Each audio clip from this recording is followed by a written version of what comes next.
Perhatian.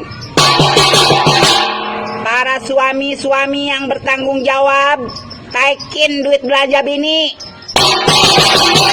Harga cabai udah mulai naik lagi, harga cabai meningkat drastis. Harga cabai kagak turun-turun, bagaimana anak?